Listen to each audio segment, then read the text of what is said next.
రాష్ట్రంలో సాగునీటి సమస్యకు కారణం కేసీఆర్ అని అన్నారు నిజామాబాద్ కాంగ్రెస్ ఎంపీ అభ్యర్థి ఎమ్మెల్సీ జీవన్ రెడ్డి. ఇన్నాళ్లు షుగర్ ఫ్యాక్టరీని బీజేపీ బీఆర్ఎస్ ఎందుకు తెరిపించలేకపోయాయని ప్రశ్నించారు.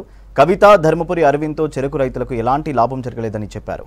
కాంగ్రెస్ ప్రభుత్వం ఏర్పడగానే షుగర్ ఫ్యాక్టరీ పునరుద్ధరణ పనులు చేపట్టిందని 2025 నాటికి పనులు పూర్తవుతాయన్నారు జీవన్ రెడ్డి. ఆయన ముఖ్యమంత్రిగా ఈ బాధ్యత సక్రమంగా నిర్వర్తింపజేయబడి ఉంటే సమస్య ఉత్పన్నం కాకపోతున్నాయి కదా. నేను ముందే పేర్కొని వీళ్ళు ఈ సాగునీటి సమస్య అనేది ఉత్పన్నం కాబడటానికి రైతాంగంలో వాళ్ళ కొంత ఆందోళన నెలకొల్పడానికి కారణం ఎవరు? కేసీఆర్. ఆయన రబ్బీ సాగునీటి ప్రణాళిక రూపొందించబడలేకపోవడంతో రబ్బీకి సంబంధించిన సాగునీటి ప్రణాళిక గట్ట ఇలా ఎస్ఆర్ఎస్పీలో ఉన్న నీటిని ఏదైతుందో వారి జాగ్రత్త మనం వినియోగించుకొని ఉండి ఉన్నట్టయితే నువ్వు ఆనాడే గట్ట మేడిగడ్డ నుండి ఎల్లంపల్లి నుండి మిడ్డిమాన నీటిని తరలించుకుంటే ఇవాళ దాదాపు 10 టీఎంసీ నీరు ఇక్కడ మనకు అదనంగా ఉంటుండే.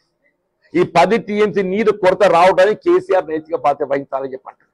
ప్రాజెక్టులో ఉన్న చివరి నీటి బొట్టు వరకు కూడా పంటలు కాపాడటానికి అట్లా త్రాగునీటి ఎద్దడి కొరకు సమస్య ఉత్పన్నం కాకుండా చూడటం ప్రభుత్వ బాధ్యత వహించని చెప్పంటున్నారు. ఇవాళ అకాల వర్షాలు, ప్రకృతి వైపరీత్యాలు ఏదో ₹1 ఇచ్చిన దాఖలా ఉన్నదా నీకు?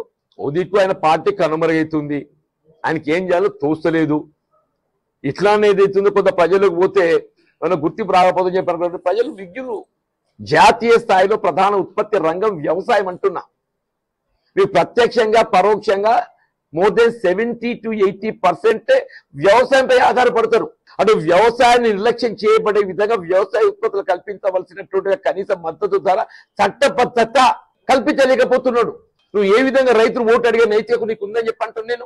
పంట రుణమాఫీ చేయమంటే రైతు సోమరిపోతాడు. అది అంబానీ అదాని సోమరిపోతులు కారానే. జాతీయ స్థాయిలో పంట రుణాలు మాఫీ చేస్తే ప్రభుత్వంపై పడే భారం ఎంత? 1,00,000 నుండి 2 లక్షల కోట్ల. మొత్తం దేశ రైతాంగానికి 2 లక్షల కోట్లు వెసులుబాటు కల్పించలేవానే.